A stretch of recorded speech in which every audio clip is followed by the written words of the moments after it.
A fotografia parece comum à primeira vista. Uma alpinista vestindo um macacão colorido, máscara de oxigênio cobrindo o rosto, braços erguidos no topo do mundo. O céu é limpo, o horizonte é curvo, e tudo transmite a sensação de vitória. Aquela imagem foi registrada em 23 de maio de 2019, no ponto mais alto do planeta. Para quem vê a foto sem contexto, parece o final perfeito de uma história de superação. Mas existe um detalhe que não aparece na imagem.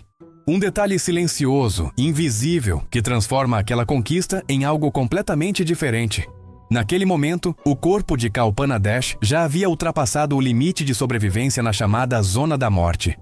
O oxigênio que sustentava suas células estava no fim e os sinais de falência interna já tinham começado horas antes. O coração ainda batia, os músculos ainda se moviam, mas o relógio biológico que determina quem volta vivo da montanha já tinha zerado. Ela não sabia disso. Ninguém ali no topo parecia perceber. Mas a vitória tinha acontecido tarde demais.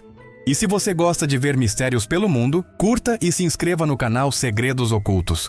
O Everest não é uma montanha comum. Acima dos 8.000 metros, o corpo humano entra em um território onde não existe adaptação. Não importa quanto tempo alguém passe ali, o organismo nunca se acostuma. A cada minuto, as células recebem menos oxigênio do que precisam para funcionar. O sangue fica mais espesso, os reflexos diminuem, o cérebro começa a falhar. A partir desse ponto, o alpinista não está mais vivendo no sentido completo da palavra. Está apenas atrasando o momento em que o corpo vai parar.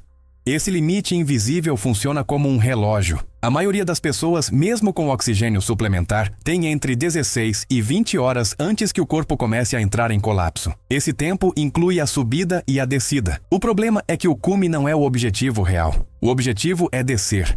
A montanha não se importa com fotos no topo, bandeiras fincadas ou promessas pessoais. Ela só respeita o tempo. No caso de Kalpana, esse relógio já estava correndo há muitas horas quando ela finalmente pisou no cume. O atraso causado por filas humanas, o frio extremo e o esforço acumulado tinham consumido sua margem de sobrevivência. A imagem do topo não registrava o que estava acontecendo dentro do corpo dela. Não mostrava o sangue escuro, a respiração pesada, nem o cérebro lutando para manter a consciência.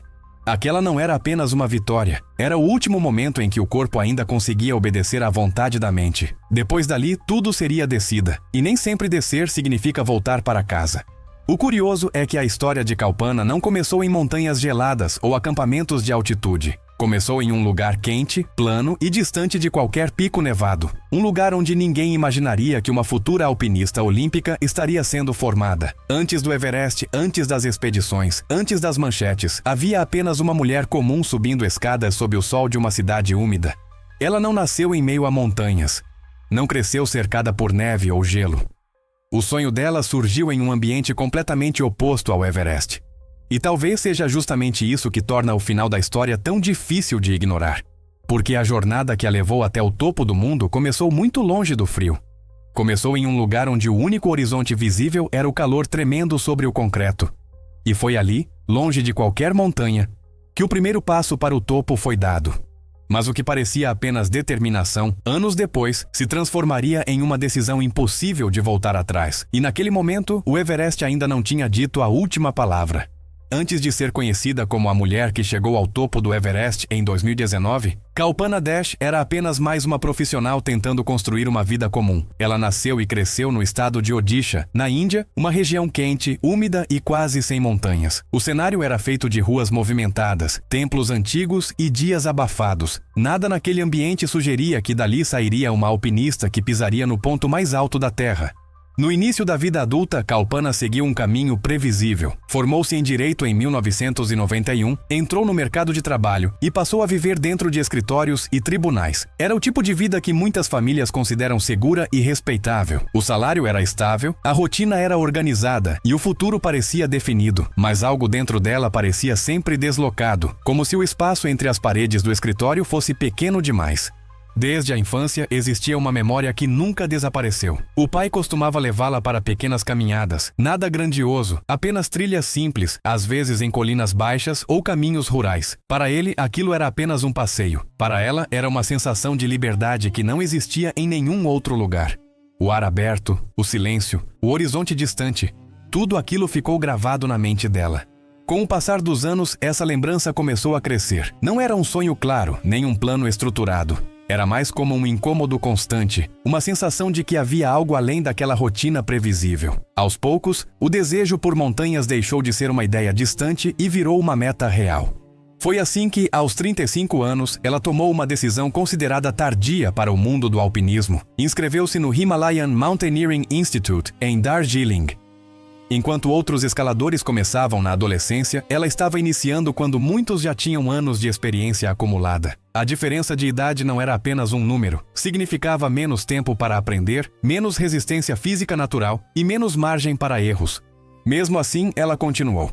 Sem grandes patrocinadores ou apoio financeiro, Kalpana teve que criar o próprio método de treinamento. Em Odisha, não havia montanhas para escalar. Não havia geleiras, nem paredes de rocha, nem trilhas de altitude. O único recurso que ela encontrou foi um templo local chamado Kapilash, famoso por sua longa escadaria de pedra.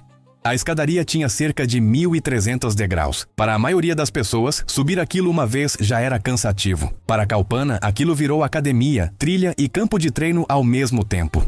Todos os dias, ela colocava uma mochila nas costas com cerca de 30 quilos de peso. Às vezes eram pedras, outras vezes objetos domésticos, qualquer coisa que aumentasse a carga. Então começava a subir os degraus, uma vez, 2 vezes, 5 vezes, 10 vezes. Ao final do dia, ela havia subido mais de 13.000 degraus, sob o calor úmido e pesado de Odisha. O suor encharcava as roupas, o ar parecia quente demais para respirar e o corpo chegava ao limite. No dia seguinte, ela repetia tudo outra vez. Esse treinamento não tinha glamour. Não havia fotos de montanhas ao fundo. Não havia bandeiras, nem equipes, nem patrocinadores. Era apenas uma mulher subindo escadas em silêncio, enquanto o resto da cidade seguia sua rotina. O esforço era físico, mas também mental. Cada degrau era uma afirmação silenciosa de que o sonho ainda estava vivo. Cada subida era uma pequena prova de resistência. E ao mesmo tempo era também um aviso que ninguém percebia.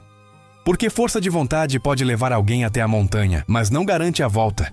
O Everest exige mais do que determinação. Ele exige tempo, clima perfeito, reservas de oxigênio e um corpo que responda exatamente como deveria. Nenhum desses fatores pode ser controlado apenas com disciplina. Mas naquele momento, tudo o que Kalpana enxergava era o topo. O futuro parecia simples: continuar treinando, continuar subindo, continuar tentando. Ela não sabia, mas o Everest já tinha dito não para pessoas muito mais jovens, mais fortes e mais preparadas. E em pouco tempo, a montanha começaria a testar os limites dela também. Os degraus do templo eram apenas o começo. O próximo passo seria enfrentar uma montanha que não se move, não fala e não negocia. E quando o Everest diz não, quase ninguém insiste uma segunda vez. As escadas do templo foram apenas o primeiro teste de resistência. O verdadeiro desafio começou quando Kalpana decidiu enfrentar o Everest de fato. Em 2004, ela participou da sua primeira tentativa de chegar ao topo. Era o sonho pelo qual havia treinado durante anos, o objetivo que justificava cada degrau subido sob o calor de Odisha. Mas a montanha não reconhece esforço acumulado. Naquele ano, ela teve que voltar sem alcançar o cume. 2 anos depois, em 2006, Kalpana voltou para outra tentativa. O treinamento tinha sido ainda mais intenso, a experiência maior. E a confiança parecia mais sólida. Mesmo assim, o resultado foi o mesmo. A montanha voltou a negar passagem. O topo continuou distante, intocável, como se estivesse em outro mundo.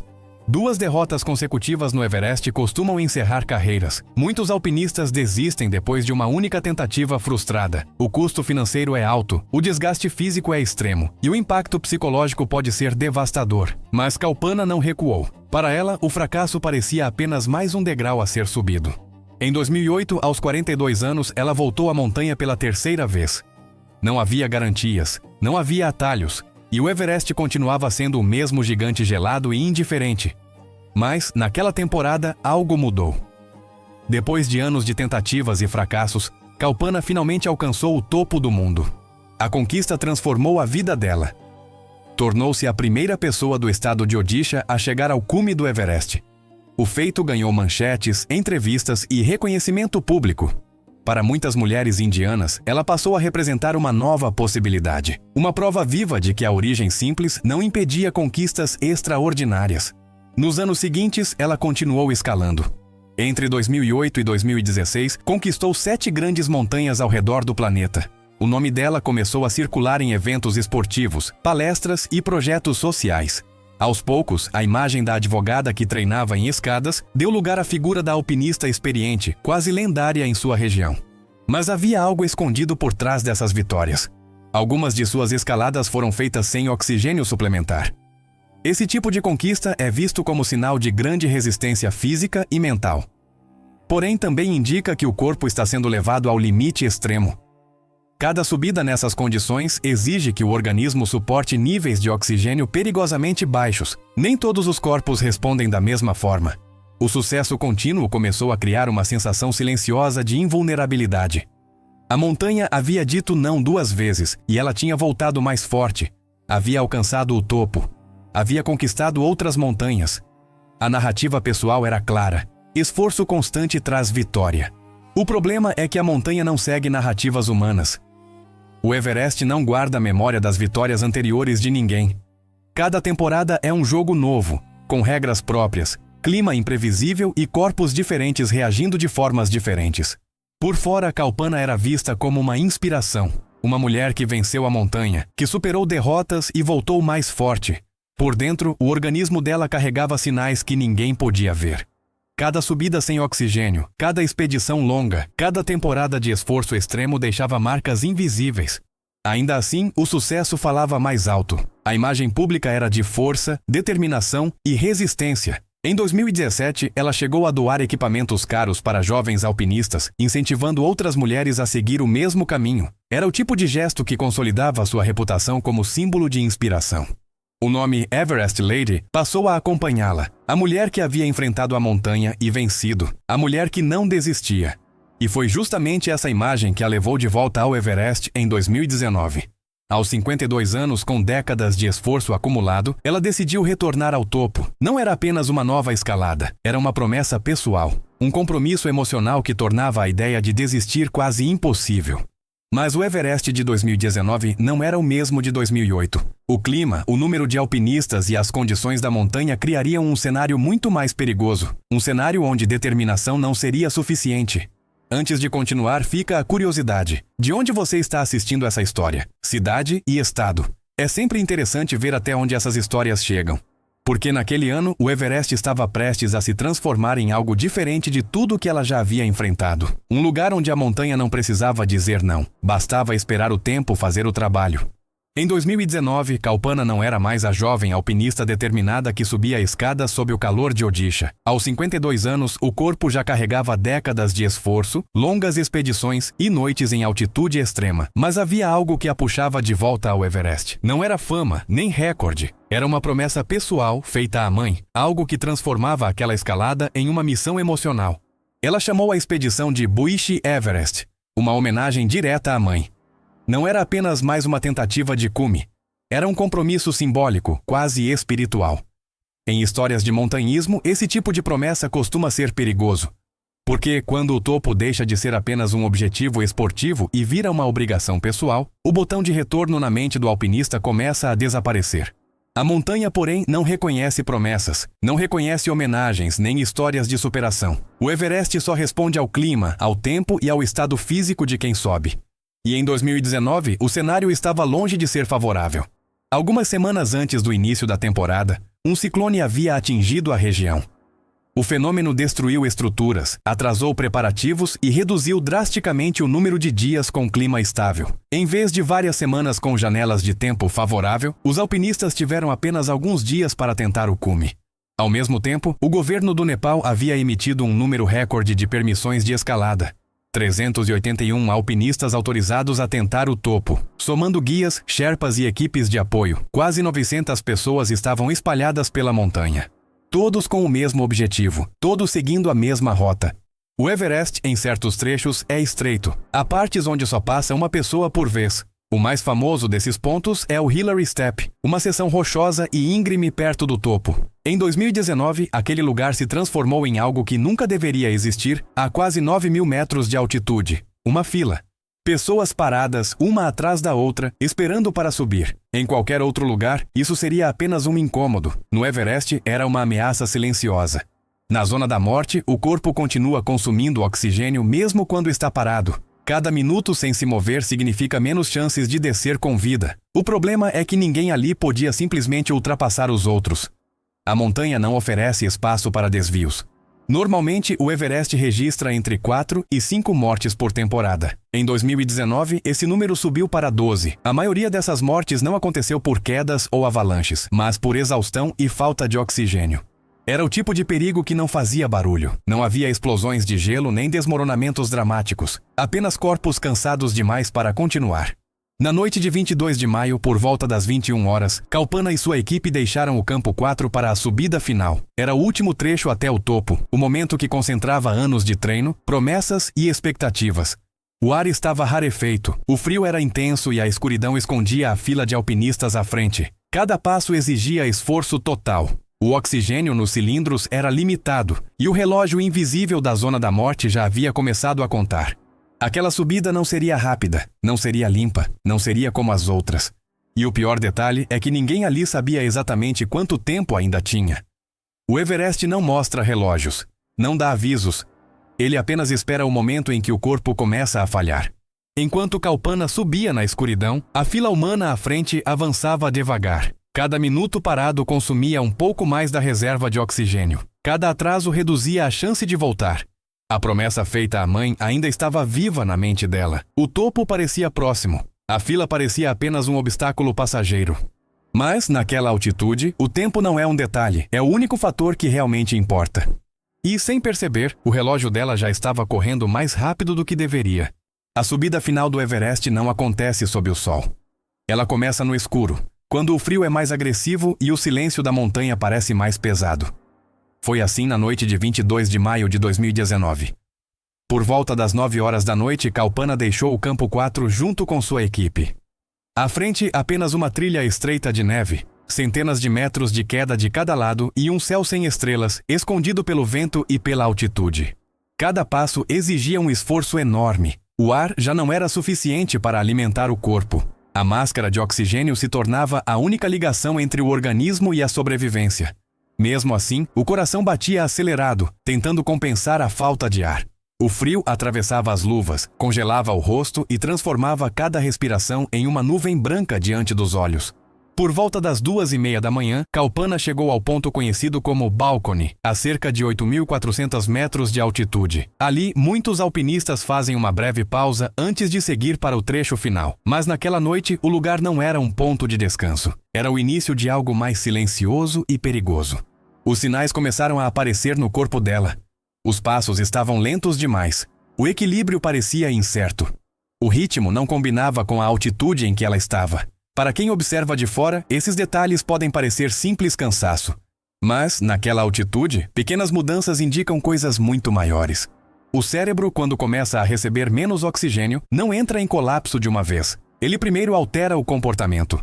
A coordenação diminui, os reflexos ficam lentos, a percepção de risco desaparece. Esse estado é chamado de RASE, o edema cerebral de altitude. O cérebro começa a inchar dentro do crânio e a pessoa perde a capacidade de tomar decisões claras. Acima de 8.000 metros, o corpo humano não consegue mais se adaptar. A pressão atmosférica é tão baixa que o oxigênio não entra no sangue da forma correta. As células passam a trabalhar com menos energia do que precisam. O resultado é um processo lento de falência interna. Esse ambiente é conhecido como zona da morte por um motivo específico. Não se trata apenas de um nome dramático, é uma definição biológica. A partir dessa altitude, o corpo começa a morrer lentamente, e o tempo que a pessoa tem ali é limitado. Mesmo com oxigênio suplementar, a maioria dos alpinistas tem entre 16 e 20 horas antes que o organismo entre em colapso. Esse período inclui toda a subida e a descida. Não existe tempo extra para erros, filas ou atrasos. O problema é que, naquela madrugada, o Everest estava cheio demais. A fila de alpinistas continuava lenta, quase parada em alguns pontos. Cada minuto de espera consumia oxigênio. Cada pausa diminuía a chance de retorno. Kalpana continuou subindo. O topo estava próximo, mas o tempo já não estava a favor dela. O esforço acumulado, as horas na zona da morte e o atraso na rota tinham consumido grande parte da margem de segurança. Ainda assim, a mente seguia focada no objetivo. O cume parecia perto demais para ser ignorado. Depois de tantos anos, de tantas tentativas, de tantas escadas subidas sob o calor de Odisha, a montanha estava quase vencida outra vez. Horas depois, por volta das 12h55 da tarde de 23 de maio, ela finalmente chegou ao topo do mundo. A foto registrada naquele momento mostrava braços erguidos e a conquista realizada. O horizonte curvo, o céu limpo e a sensação de vitória criavam a imagem perfeita.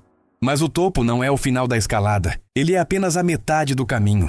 5 minutos depois da foto, Kalpana começou a descer, e foi ali que o corpo finalmente começou a cobrar a conta.